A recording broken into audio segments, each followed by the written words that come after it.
The next talk will be given by Tobias Kattmann from Bosch Industries. Tobias, the floor is yours. Yeah, hello and welcome to my presentation on how the discrete adjoint actually works. After a short motivation, I will go briefly over the equations which are necessary to be solved, and we will solve them with automatic differentiation. There we will go over the basics and then we will apply them to our problem, and at the end we will finish with a bit of pseudocode first and then take a look at one or two screenshots of the code itself. I have a bit of additional material which you can find on the SU2 Conference site, so I will take reference to those because I cannot cover everything in these 20 minutes.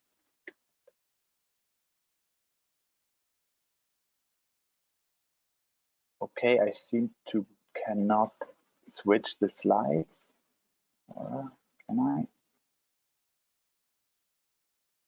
Okay, my motivation was to bridge a bit the gap between some easy AD tutorials, which you can, for example, find on YouTube, and very high-level research publications on really how the discrete adjoint in SU2 actually works. So I want to explain a bit of the middle ground here, and because I was also a bit stuck in this middle ground and I had to go in with the debugger a lot. So this is also a presentation for people who are a bit in the same situation, who know a bit about the discrete adjoint, who looked into AD maybe a bit, but can't figure it out the whole picture. And of course, due to the time limitations, it's not a complete guide. And unlike other authors, I'm not presenting my personal work, but the main implementation was done of the discrete adjoint solver was done by Tim Albring, and the AD tool which we use in SU2 Codipack was written by Max Sagebaum, and they both did that under the affiliation of scientific computing at the TU Kaiserslautern. Okay, the optimization problem we are putting up is the following. So we want to minimize a scalar objective function j over a set of design variables alpha. And without loss of generality, when you do, for example, geometric or shape optimization using FFD box point, this in the SU2 CFD 80 solvers, these are the mesh node coordinates. And then if you want to do the projection of the gradients to FFD box points, I have a slide in the additional material for that. So this is the objective, and our constraint is that we have a valid solution to our discretized PDEs, and we formalize that via this fixed point operator G. So we have a valid fixed point, so you can visualize this with the image below. So you have an initial solution U, and you plug this into your fixed point solver G, and if you have a fixed point, you actually get the very same solution U out of it. And we want to do gradient-based optimization to solve this optimization problem, so we need the derivative of our objective function J with respect to our design variables alpha. And we get this derivative by first putting up the Lagrangian with the Lagrange multipliers, which we here call lambda. And then we take the total derivative of this Lagrangian, where we know that if we have the total derivative of this Lagrangian, we also have the derivative which we need for our optimization step. And we can write that out in terms of partial derivatives, and there we can require, because we are free in the choice of our Lagrange multipliers, we require this term partial L partial U to be 0, because then the whole second term of that total derivative becomes 0. And out of this requirement, we get our adjoint equations. And I already, or I have to already incorporate here that I will refer to lambda as the Lagrange adjoints throughout my talk, because we need to make this distinction against the adjoints we will get to know in our AD tool. So that can lead to confusion. So I try to make this distinction. So once we computed this fixed point for our adjoint variables, we can compute the final derivative we are interested in via the formula which is given below, which is, if you look into the equation on the bottom left, it is it's just the partial derivative of L with respect to alpha, which is remaining in that equation. And now, of course, the question is, how do we? Okay, that was one too quick. I'm sorry. How do we compute these four terms? So they're from the Lagrange adjoint equations and the final derivatives, and that is what we will cover in the next slide. So we will use AD for that, and here we only cover operator overloading AD compared to source code transformation AD. And I want to begin with the forward mode for the sake of completeness. But we won't use it to solve any of our terms here. So forward mode AD is really useful when you have a scalar input variable into some function and arbitrary many outputs j. And AD works by having basically not only our bubble, for example, but we have an overloaded data type, or we have another data type which carries a primal value and what we call a tangent for the forward mode, which carries the derivative. And we are interested in the derivative of j with respect to alpha. And now we can compute this derivative by simply setting a seed into this tangent value, which you can, for example, do with your AD tool by setting alpha.tangent equal to 1, for example. And then you compute this function, and alongside of computing your primal values, you will compute all the derivatives. So if you have an intermediate value b and you computed that, you will have the derivative partial b partial alpha in that tangent value. And that is also true then for the derivative we're interested in. So at j we can extract the derivative at the tangent, and you can compute all these intermediate derivatives by the following recipe. So for every statement y equals to f of x, you can compute the tangent value, which is often depicted as this over point variable, by the following statement. And please convince yourself that it works by maybe writing down some little sample code which you have an analytical derivative for, and just follow this recipe. Okay, now to reverse mode AD, where I copied the picture, and now to get the important application for reverse mode AD, we have to turn this picture around and reverse the flow of the program. And now we have the application case for reverse mode AD, where we have arbitrary many inputs and just a scalar output. And here we will call the derivative value, so the second of the two bubbles, we will refer to as the adjoint value, and I will refer to them as AD adjoints to make the distinction to Lagrange adjoint.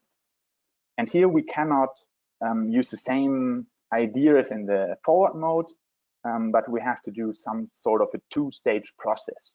And the two-stage process goes like the following. So in the first step, we have to basically start our AD tool and compute the function or compute the program which we want the derivative of. And during this computing, we write information on something we call the tape. So on this tape, rewrite information about the operands involved and about the operation that is done. So for example, if you have operands A, B, you write down, okay, you did a multiplication of those two variables and you stored it in this variable. And the internals of the AD tool are maybe a bit more complicated, and I have an additional slide on that in the bonus content. But for now, just say it's important to store the information of what we do. And once we have finished the tape or the taping, so we arrived at our objective function J in the primal program, we again have to set a seed. So we seed the value 1, just as we did in the forward mode. So we say again, for example, j.adjoint is equal to 1, for example, in our AD tool. And then from there on, we reverse the statements of the tape and compute the derivatives. And so if we take any intermediate value, again, b, on this reverse run, then we would have the derivative partial j partial b. And at the end, when we reverse the full tape, we can extract the derivative dj d alpha from the AD adjoints of the input. And this reverse accumulation process is done as shown on the bottom there with this equation. So for every statement in the primal run y is equal to f of x, we can compute the corresponding AD adjoint value, which is often depicted by this overbar, by the following process. And here again, convince yourself that it works by doing it by hand, or for both methods, I found the tutorial given in Codipack quite well written. So if you search Codipack tutorial, you will find the tool which you can just try out. I think Max Sagebaum did a really good job there. Okay, now that we have gotten the basics in, let's apply this to our problem. So we have, for example, the term dj du, and this process is exactly the same for the term dj d alpha, which you also have to solve in our process. And there we find the exact same problem that we can solve with reverse mode AD. So what we just have to do is we have to compute this function, tape the whole thing, then we set the seed 1 into the output. We evaluate this tape and applying this function, which I just showed, to compute all the AD adjoints. And then we can extract the derivative, which we are interested in, from the AD adjoints of our inputs. So we now know how we have to compute 2 of the 4 terms we need. So 2 to go. So what about dg du? And here we already see a bit of a problem. So we don't have a scalar input or a scalar output. So from what we know, neither of the 2 methods works. But what we can do, though, is we can compute this matrix vector product with the Lagrange adjoint. So dg du transpose times the Lagrange adjoint. And we do that by seeding these Lagrange adjoints at the output. And the rest stays the same. So we compute this this fixed point, which it's often said that we treat this fixed point, or we can treat it with AD as a black box, and we can just use our AD tool and everything will be fine. This is not really the case. I have an additional slide on that, because especially the linear solver in between gets a special treatment. So look out for this additional content if you want to learn more on that. So we tape the whole process, so it contains all your discretizations, your limiters, and so on. So you cannot hand derive that. And then you set your seed. As I said, you seed the Lagrange adjoints into the AD adjoints of the output. And here you see maybe why I introduced this distinction, because otherwise we would seed the adjoints into the adjoints, and the confusion I think is pretty clear there. once we set the seed, we do the reverse accumulation, and we can extract this matrix vector product from the AD adjoints of our inputs. And now we have it. We basically can compute all of our terms, and also this recipe, especially on the right, we can apply to unsteady adjoints. We can apply to multi-zone adjoints. We just have to be more careful with what exactly to seed and what to register, because of course you handle different time steps and different zones. If you want to learn more about multi-zone, then please take a look again at the talk of Ole Burkhardt yesterday. And actually, in the single zone driver of SU2, we can do this step as a combined statement. So we do the linear combination in basically one sweep. So we tape the whole thing as shown here in the picture.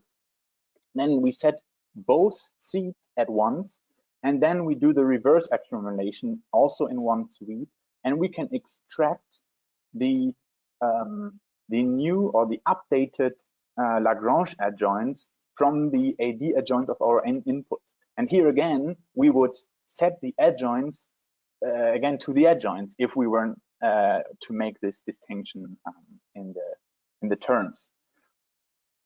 A little disclaimer, it would be more correct if we would use the original input on the left side to compute our objective function. But once we arrived at a fixed point G, experience showed that we can validate the gradients without a problem.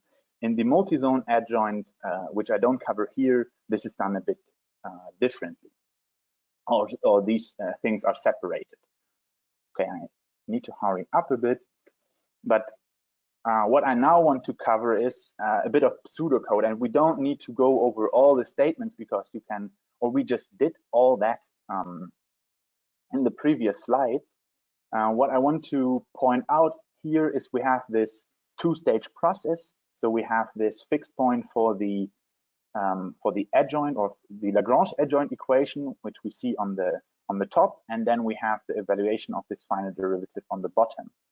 And on most slides, I work with the JDU or the GDU, but the process is exactly the same when we use the mesh node coordinates alpha or whatever that might be. We just don't have to do this iteration scheme like on the top part, because it's just a simple evaluation. And I mapped the left side, so this expressive pseudocode, into code statements, which you can find in C Discrete Adjoint single zone driver. So what you can do with this slide is you can go to this file into the code, and you can take a look at these statements, and you know where you are in terms of this adjoint process. So you have like a starting point, and you can go in, for example, with a debugger to see further. And you also see maybe that the terms or the names we use for our functions are also pretty expressive. And in case you don't believe me that it's actually somewhat readable, I took two screenshots of this recording process and the adjoint iteration, so the first two blocks. And these screenshots, I hope you can read it a bit on your screen. We see that I did not really leave out any major or too many statements in between. And we see on the left the recording, we see the start recording, the register input, we see the direct run, the set objective function, AD recording, and similar for the right side. And the things I left out, I think, are not that crucial, or you can figure it out over the time by yourself or with the comments that are in the code. Yeah, and basically that's it. That's all there is to it, to the discrete adjoint solver in SU2. So we covered in a basic manner the equations, how AD works, and the implementation idea. And if you take anything from this, is that once you have the equations, it's crucial to do this process correctly of registering the input, recording your the function, then seeding correctly at the outputs. Then you evaluate the tape, which is the majority of the time which the AD solver takes, and then you have to extract at the right point or at the right variable. And that's basically the building blocks which you have to follow to have a correct discrete adjoint. And that's it. If you have any further questions to this talk, if we don't have the time now, please open a discussion on GitHub and add me via my GitHub handle. Or at a later stage, maybe join the developers meeting each Wednesday and ask your questions. But of course, always the first step is maybe take a look at the bonus content, which is attached on the SU2 Conference site, or do the AD tutorial if that helps. Yeah, and I thank you all for listening. I hope you learned something, and maybe I can answer 1 or 2 questions now. Thank you very much, Toby. It was very interesting, and you were just in time. There was one question by Suman Vajala. How do we compute the adjoint for the case where pseudo time stepping is used instead of a fixed point method? Sorry, can you repeat the question? I probably did not get it. How do we compute the adjoints for the case where pseudo time stepping is used instead of a fixed point method? Oh, so the time stepping in SU2, where we compute adjoints, that's dual time stepping, where we actually solve a fixed point for every time step. So you can apply the very same idea, but the derivation is maybe a bit different. And I have actually in my bonus slides, I have that covered, and I have linked a publication on that where you can learn more about that. So with dual time stepping schemes, we can break it down to those fixed points again for every time step and apply the very same principles.